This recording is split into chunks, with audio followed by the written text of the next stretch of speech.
Presidential spokesperson George Charamba is hinted at retiring. Charamba was appointed to the late President Robert Mugabe's administration following the elections of 2000 and served as the presidential spokesperson until Mugabe's ouster in the military coup in November 2017. Posting on X account Tuesday under the username Donzamsoro007, Charamba hinted at retiring. Who would not retire happily?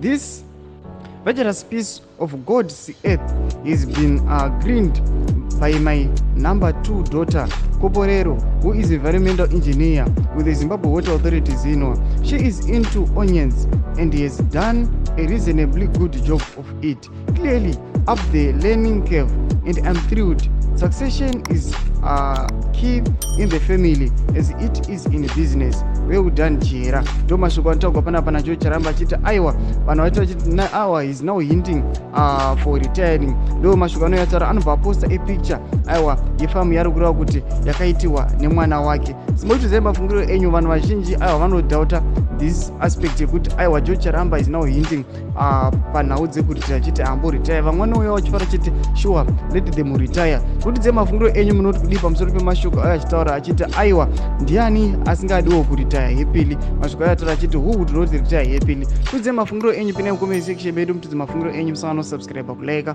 chinotira on the bell icon.